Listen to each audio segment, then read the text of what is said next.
గతంలో చిల్లరగా లెక్క పోటీగా లెక్క అవరగా లెక్క మాట్లాడిన నువ్వు ఇవాళ నువ్వు కూర్చున్న స్థాయి నీ పదవిని బట్టి దానికి ఉన్నటువంటి విలువను బట్టి పద్ధతిగా మాట్లాడాలి.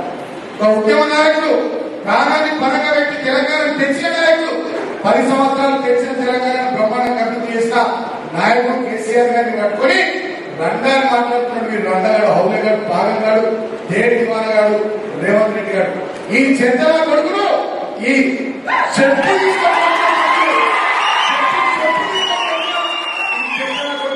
తప్పే కానీ మనకు సంస్కారం అంటే వస్తుంది. మనకు సంస్కారం అంటే వస్తుంది. బిడ్డ పునర్కాలు రేవంత్ రెడ్డి నా కొడుకు ఖబర్దార్ మా కేసీఆర్ అంటే మా ప్రభుత్వం లేకపోవచ్చు, లక్షల మంది పండగకి తొక్కుతున్నా.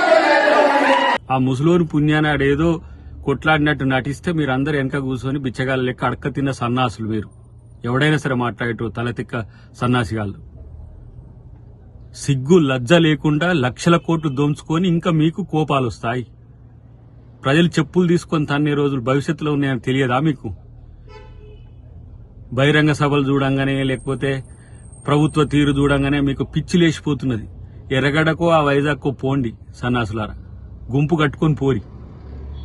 ఇలా నేను అంటున్నా, మీ అక్రమాలకు ఆగడాలకు ప్రజలు శిక్ష వేయబట్టి మీరు తగ్గింది కానీ, లేకపోతే మూడోసారి మీరు అధికారంలోకి వస్తే పరిస్థితి, రాష్ట్ర పరిస్థితి ఏంది, ఇక్కడ ప్రజాస్వామ్యం పరిస్థితి ఏందో అందరికి తెలుసు.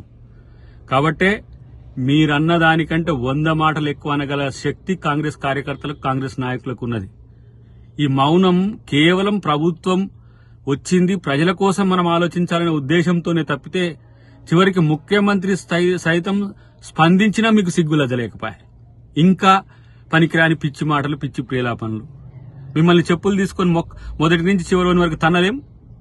అదేం పెద్ద పనా? ఇదేనా మీ సంస్కృతి? ఇదేనా మీ రాజనీతి? దిగజారు రాజకీయాలు తప్పే ఇంకో తెలియదా? ఇప్పటికైనా ప్రజాస్వామ్యయుతంగా ఉండడం నేర్చుకోండి. కనీసం 10 సంవత్సరాలు పాలించడమని చెప్పుకునే సిగ్గులేని సన్నాసులు గిట్ల ప్రవర్తిస్తే ప్రజలు చెప్పులతో కొడతారనే విషయాన్ని గుర్తుపెట్టుకోండి.